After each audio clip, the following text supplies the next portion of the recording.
Cette église compte plus de 250 fidèles. Ici, la religion se vit à fond et avec un style plutôt éloigné de l'église catholique traditionnelle. Chez ces baptistes, la Bible devient ainsi une spectaculaire pièce de théâtre. Dans cette église, la délivrance est devenue une mission prioritaire, un devoir pour aider les fidèles. Anne-Marie est l'un des piliers. Elle n'est pas pasteur, mais elle a été formée par le chef spécialement pour faire des exorcismes. Pour elle, c'est le tout premier rôle des croyants. Jésus nous dit, vous savez, dans sa parole, que tous ceux qui croiront en lui, eh bien, les signes qui accompagneront, le premier signe qu'il donne dans la parole de Dieu, c'est ils chasseront les démons. Alors cette église pratique une dizaine d'exorcismes par mois. Comme pour Estelle, cette jeune femme vient ici pour tenter de régler des problèmes intimes devenus totalement insupportables. Bon alors, comment tu vas?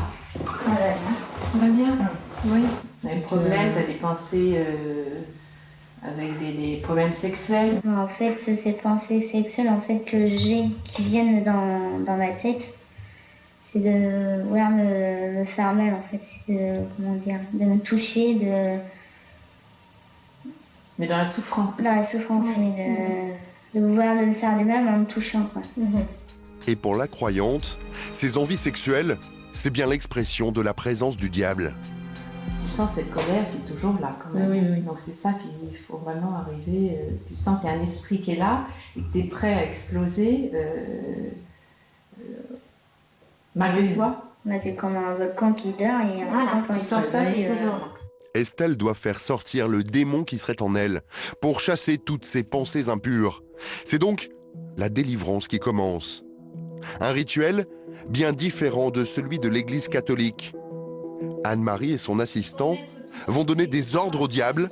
C'est l'exorcisme impératif. Aucun esprit impur ne peut subsister, ne peut rester présent dans ce lieu maintenant. Au nom de Jésus-Christ de Nazareth maintenant. Bécaille de bécaille, de choi, solo et de bélaïde. Cette langue bizarre, c'est la langue des anges.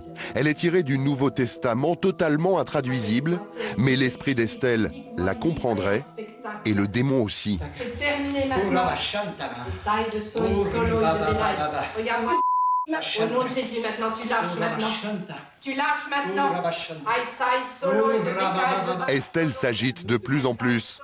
Anne-Marie doit faire appel à une troisième personne pour la retenir. C'est terminé. Au nom de Jésus. Je saille de là. Regarde-moi, esprit de sorcellerie, regarde-moi maintenant. Esprit de haine, maintenant, c'est terminé. Au nom de Jésus-Christ de Nazareth, tu quittes ce corps maintenant. Seigneur, Oi de Bessaï, de Soy, Solo et de Bécaille. Yesoy de Bécaille, de Baï, Solo. C'est terminé. Dors maintenant. Après une demi-heure de prière intense, Anne-Marie et Estelle doivent faire une pause. Le démon ne serait pas encore totalement parti et elles savent toutes les deux que la suite risque d'être mouvementée. Regarde-moi. La porte est ouverte maintenant, au nom de Jésus. Tu lâches maintenant. Tu lâches maintenant. Tu as beau te débattre maintenant, c'est terminé. C'est terminé. Tu lâches maintenant. Tu lâches maintenant. Brise maintenant ton pouvoir. Écoute-moi bien. Non, elle n'est pas à toi. Non, elle n'est pas à toi. Le diable utiliserait la voix d'Estelle pour dire à Anne-Marie qu'il ne veut pas sortir de son corps. Au nom de Jésus. Elle ne t'appartient plus, t'as entendu sa confession. Elle ne veut plus de toi maintenant. Dehors maintenant, au nom de Jésus-Christ. Je t'interdis maintenant de faire du mal. Au nom de Jésus-Christ de Nazareth. Dehors maintenant. Tu quittes maintenant au nom de Jésus. Elle ne t'appartient plus maintenant.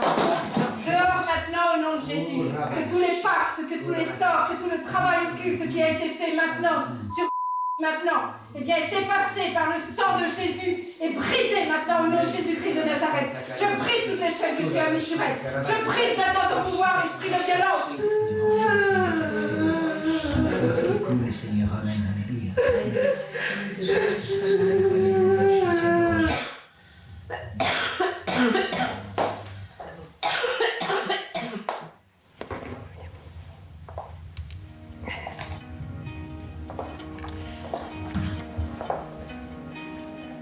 À la fin de la séance, Anne-Marie est épuisée mais satisfaite.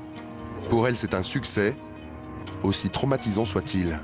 Donc cette jeune fille a vécu de belles délivrances. On a vraiment vu l'esprit, enfin les esprits, parce qu'il y en a plusieurs qui sont partis, donc sortir.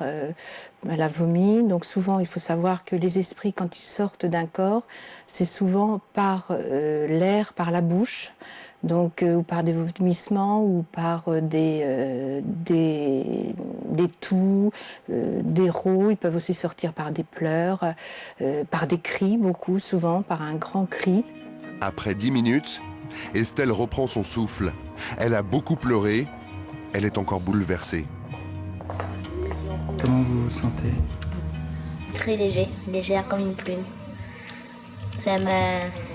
Dieu m'a aidé en fait enlever cette colère que j'avais et que c'est parti. Dans cette église, les exorcismes sont totalement gratuits. C'est un service offert aux fidèles de la chapelle. Mais ces délivrances spectaculaires connaissent aujourd'hui un incroyable boom. De nombreux interlocuteurs sont prêts à prendre les armes contre le mal, et pas toujours, pour de louables raisons. Sur Internet, il suffit ainsi de taper « exorcisme » et des centaines de sites fleurissent sur la toile. Ces professionnels du diable ne sont en rien des prêtres officiels, mais des combattants autoproclamés contre le mal. Ils promettent une guérison à tous les coups contre les esprits malins. Comme cette association qui entend sauver l'âme de ses membres. Son fondateur se dit magnétiseur, médium, voyant et bien sûr exorciste. Nous l'avons rencontré au siège de l'association à Niort.